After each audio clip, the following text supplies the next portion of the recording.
இது என்ன பாட்டு, இது எழுதுனது யார்? யாராவது சொன்னீங்கன்னா 1000 ரூபா பாக்கெட்டில் வச்சுருக்கிறேன்.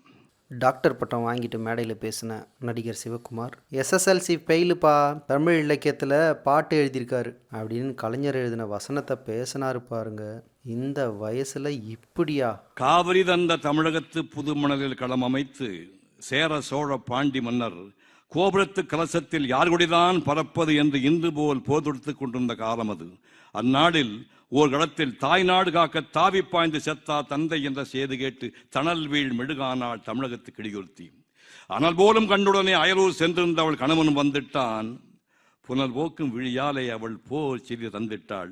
தந்தை களம்பட்ட செய்திக்கோ தவித்தாய் என்றான். இல்லை என்பான். முல்லை சூழ் இந்நாட்டு படையில் ஓர் வீரர் உழைந்திட்டால் நல்ல உலகில் ஒரு கிழி செல்வந்து போலன்றோ, இனி தடையின்றி நுழைவரே பகைவர் எண்ணினேன், அடைபட்டார் கண்ணீர் அணையுடைத்தது அத்தான் என்றாள். அவன் புகை விட்டு கிளம்பும் புலி என்ன புகை விட்டு கும்புறும் எரி மலையென பகை வெட்டி சாய்க்கும் வாடெடுத்தான், சூடுழைத்தான், சுடர்முகம் தூக்கினான். சுக்கு 100 தான் சூழ்ந்து வரும் பகை என்றான். நாடு மீட்காமல் விடு திரும்பேன் என்றான். நங்கையோ நகை முழக்கம் செய்து நடந்திருக்க கண்ணே என்றாள். திரும்பி வருவேனோ இல்லையோ, எதற்கும் இப்போது ஒரு முத்தம் இன்றா திரும்பி என்றான். கொடுத்தான். பின் தொடுத்தான் பகைவர் மீது பானம். போர் போர் போர் என முழங்கிட்டு முரசொலி, பார் பார் பார் அந்த பைங்கிலின் உரிமையாளன் பகைவர் மீது பாய்ந்து கொள்ளும் வீரம்பார் என்று பட்டாளத்தை தொடரெல்லாம் வேந்துரைத்தார். அந்த கட்டாணி முத்தாடும் கண்வழியே சிந்திட்டாள். களத்தினிலே அத்தானுக்கு அடுக்கடுக்காய் குவிந்து வெற்றிகளை கேட்டுவிட்டு கோட்டைகள் விடுபட்டன, எதிரின் குதிரைக்காரர்கள் உடைபட்டன, வேடப்படை முறிபட்டது, வேல்கள் பொடிபட்டன, எம் கொட்டவன் படை கொட்டும் பேரியை கோடை எழின கேட்குது கேட்குது என குதித்திட்டாள். புதுப்பண் அமைத்திட்டாள். வீரர்கள் வந்தனர், வெற்றி ஒரு கணவருக்கு ஏற்றனர். வேந்தன் தூது வந்தனர், வாழ்த்துக்கள் வணங்கினர். வீட்டோத்த தோழியர் வந்தனர், வெற்றி நீட்டோரை வாசித்து மகிழ்ந்தனர். அந்த அழகி ஆழ்ந்த கண்ணீர் விழுந்தாள். அப்போது ஏனெந்த மந்தன் வந்தானோ இடவு செய்தி சொல்வதற்கு.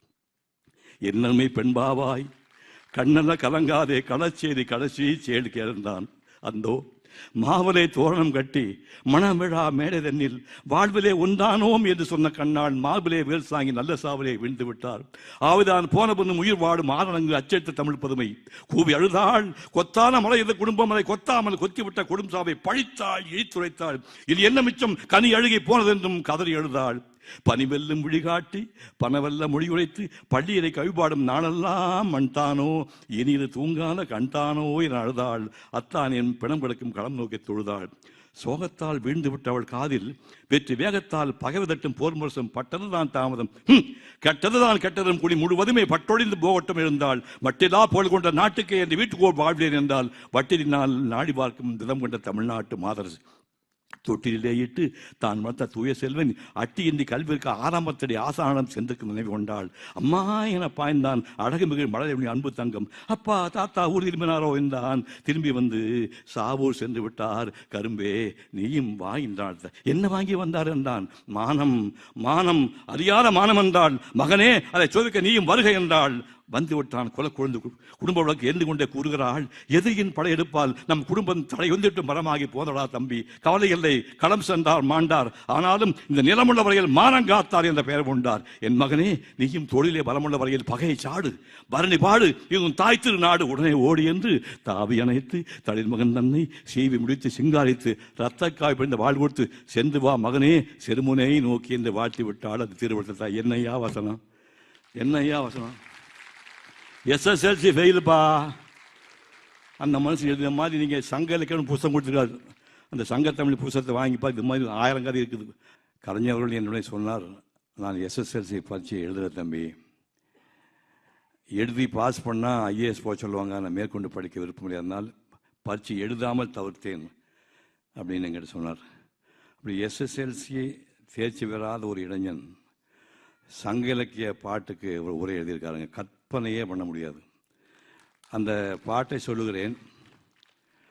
அது அந்த எழுதிய புலவர் யார் என்று யாராவது சொன்னால் நான் பாக்கெட்டில் 1000 ரூபாய் பணம் வைத்திருக்கின்றேன், இப்போதை கொடுத்து விடுகிறேன்.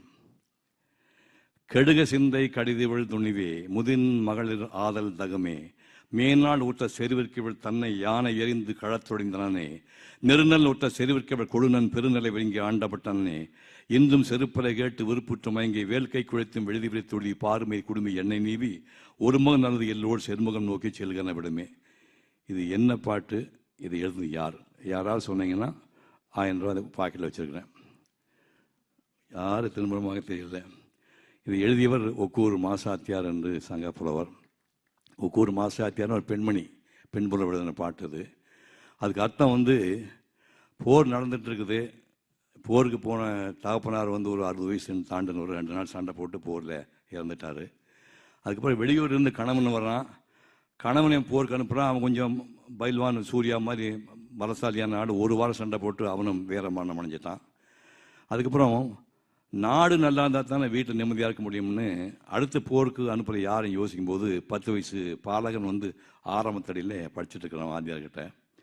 அங்கே போய் அந்த பாலனை கூட்டிகிட்டு வந்து, மகனே நீ போருக்கு போயிட்டு வான்னு ரத்த காவியோடு அந்த வாழை கொடுத்து போயிட்டு வா அப்படின்னு சொன்னான். அப்படிங்கிறத அந்த பாட்டுக்கு அர்த்தம். அதை இந்த மனிதன், இந்த சாகா வரம்பட்ட கலைஞர் வசனம் எழுதியிருக்காருயா.